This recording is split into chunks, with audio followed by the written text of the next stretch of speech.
Hey there, super sober heroes. It's your host, Sober Steve, and welcome to Gay A.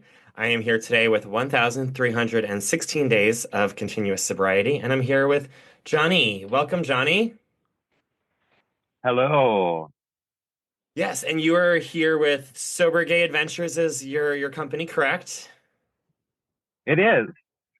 Excellent. Tell me a little bit about who you are then and what you do. So I've done a lot of long-term travel over the years, and so I got sober about a year and a half ago. But yeah, so I've always been a big traveler, and I always wanted to start this travel company, and I couldn't when I was drinking.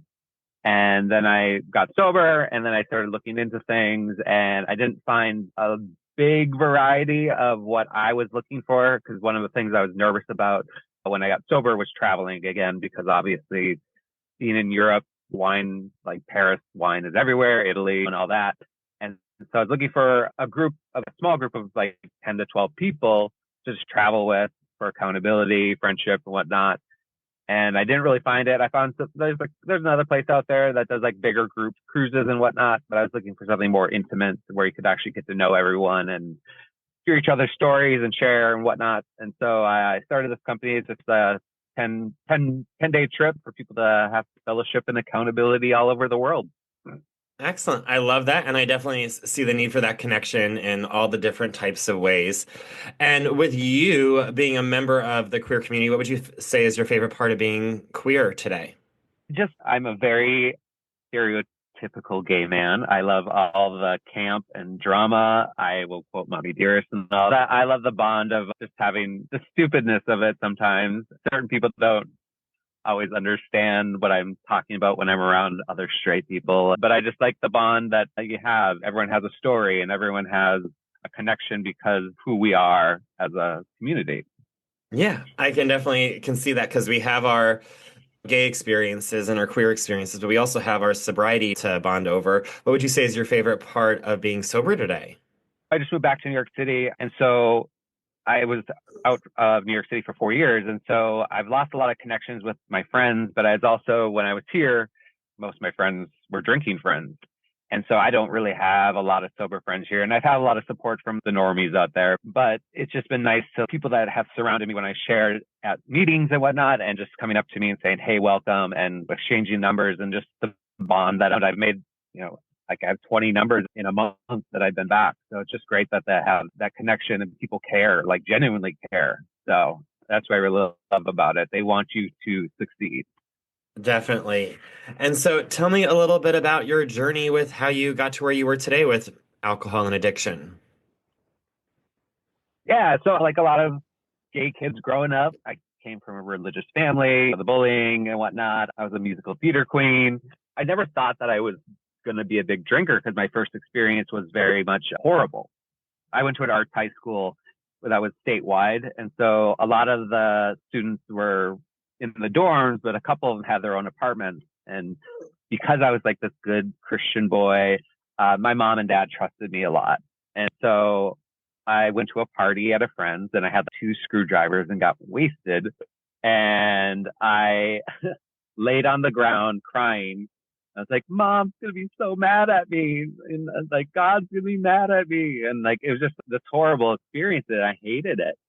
And then flash forward to a year later, I went to school for musical theater in New York City. I moved 2 weeks out of high school. I love my family, but I couldn't get out of Minnesota fast enough. And that's when I started drinking. I lived in New York City at a time when people didn't ID as much.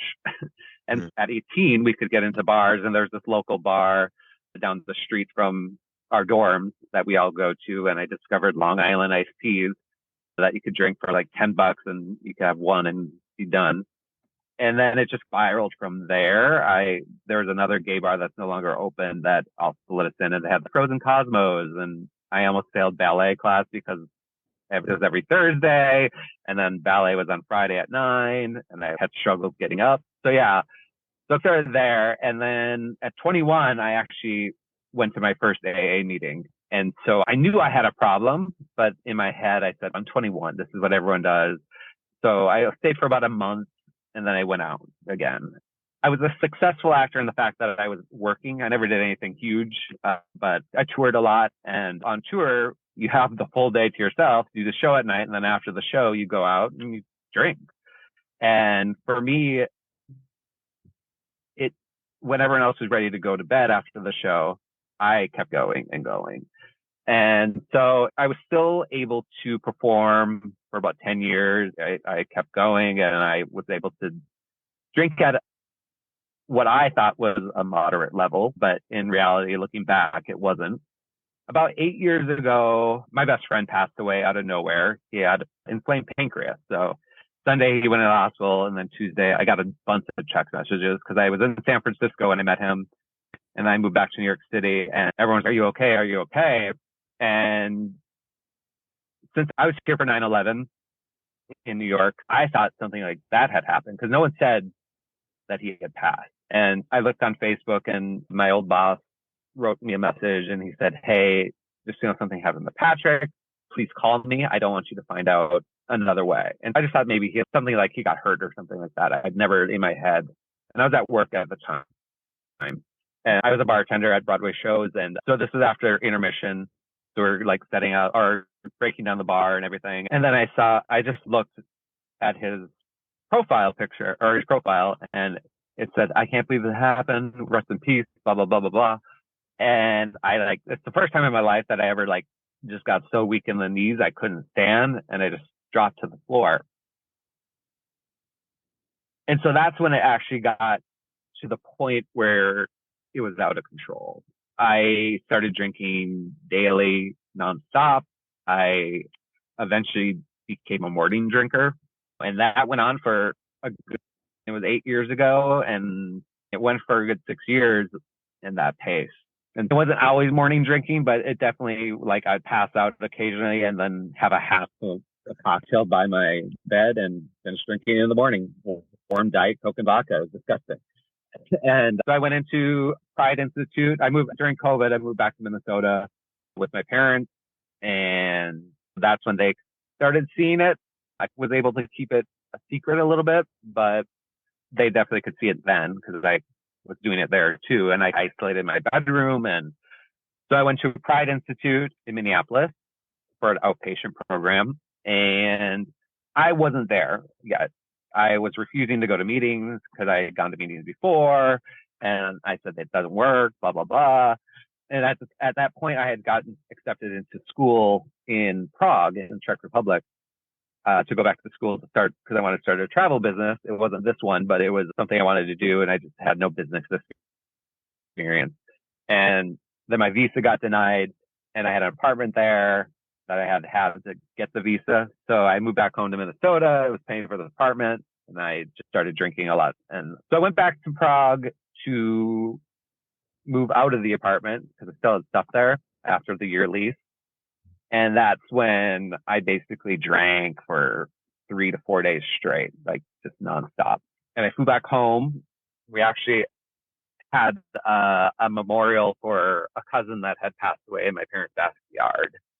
And I wasn't I was coherent, and I said it was jet lag more than anything.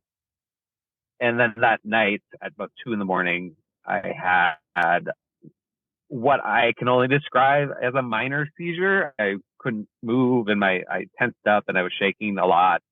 And I just laid on the ground because I yelled, and my parents came out, and my sister was living at home as well because she was going through some personal things in her marriage. And so she brought me to the hospital. When I returned, my mom and dad were there, and I just saw their faces. They have been so supportive of me as a gay man, as everything I've ever done, an actor, this company I started, everything. They're just amazing parents. And I looked at them, and that feeling just came inside. I can't do this.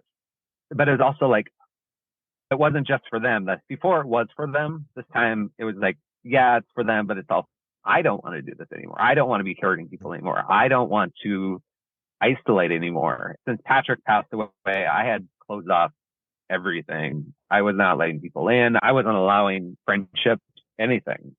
And I didn't want that anymore. And I knew it was because of my drinking. So I told my parents, I was like, if you want me to get a breathalyzer, I'll come home and take a breathalyzer every day if you need that for security. If you want to, I'll go to a meeting every day, which I did either in person or online at the time. And so, yeah, for some reason, it actually clicked this time. I wasn't as standoffish to it because I did want to get better at that point. Because before, I didn't care. I would never harm myself, although there were times right after his death that I did have thoughts that were seriously close to it. But at that point, I decided I didn't want to and I wanted to live again. I started going to this meeting that was for LGBTQ people every Saturday. And right away, I just got this rush of people support and love that I hadn't felt for a long time, even though I have always had people that have supported me. But I actually was willing to let them support me and let them come into my life. There's still a little bit of hesitation, but for the most part, I let everyone in. So yeah, I really started doing the work on it. Not just the work as an alcoholic, but also the work of being happy again.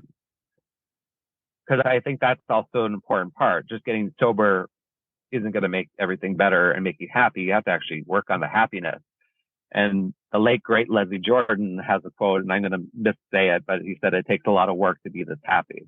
And so I started getting up early in the morning. And this isn't for everyone, but I started getting up at 4 a.m. I go to the gym. I did a meditation. I had a good breakfast. I read something inspiring. I had this whole like 3-hour morning routine, and I could really feel my life change. And it felt great. So it just was like, it was a moment in time where it finally clicked that this is for me. And it's been a year and a half, like I said now, and I just moved back to New York and things are not going as planned. And I will be completely honest with you. It's been a little bit of a white knuckling situation, but because I have the tools now, I know what to do. I'm going to meetings 2 to 3 times a day. I usually go to an 8 a.m. meeting and so I was going to skip it, but I said, no, I'll go for the first half hour and leave early. And it was great. I love this meeting. It's a meditation meeting. So I went for the meditation and then I left a half hour before. I said hi to a guy who's been really kind to me in the meeting and I said, I have to leave early today. No, you're here. That's great. At least you're here. And so, yeah, so it's just, even though it doesn't always, everything's not going to be perfect when you're sober. And I think that's, really what I'm learning right now. And like, it's like for the first year and a half, everything was going pretty great, but then I have a stumble and, but I'm grateful to have the tools and the community that is there for you. So yeah, so it's been a journey and it's been a good one. Yeah, it sounds like it. And I definitely understand how important having all those tools are because with me being 3.5, turning almost 4 years sober, like later this year, it's been a journey and I still have struggles and life still happens and kicks me in the ass. And so, what are some tools? You mentioned going to meeting, but in addition to meetings, what are some other tools that you still use on a regular basis that helped you back then and still help you now? I think a big thing, like I recently just talked to my sponsor a couple days ago, and he said, because a lot of the stuff that I'm dealing with has to do with work and not getting the hours I was promised and whatnot. And so I'm being very proactive on that. And he said, you're doing great as the external stuff, but I think you're not working on the internal stuff as much right now. And so I really want to encourage you to get back into that because I know you were doing that. So start a gratitude list every night. Start remembering what you do have and take 10 minutes of just closing your eyes by yourself and just do the things that make you happy and get back into that. Read literature that not necessarily even AA literature, but I really like this. She's a Buddhist monk, Pema Chodron. Mm-hmm. And so I have this little book and it's just her words of wisdom. I read that every morning and just getting into a positive mindset. And it's not always easy, obviously, when you're financially struggling in New York City. It's not fun. Yeah. It's an expensive city and it's winter here. So like in the summer, like I can go and do all these great things that they have going on in parks and stuff. But yeah, it's just really working on the internal side of myself right now with meditation and all that. And also just being in contact. I decided I need to reach out to people. And so every day I like send a text just saying, hey, how are we doing? Whatnot. And on my gratitude list, if there's a person on it, if they're sober or not, I will say, hey, you're on my gratitude list today. Just want to let you know I'm grateful that you're part of my journey and thank you for supporting me. That's awesome. Connection has been so huge for me. And now you get to connect with gay men during your travel adventures. But you also mentioned during your share that this isn't the first time that travel's been a interest that you wanted to pursue professionally. So how did your relationship with traveling change through your addiction and into your recovery? Yeah, so it's just different. When I was drinking before, it was all about drinking in the pubs and the bars and having wine and whatnot. So I didn't really do a lot of the touristy things. When this like scouting trip, I got to go to the top of the Eiffel Tower. Like I said, I went to the Coliseum. I took a gondola ride.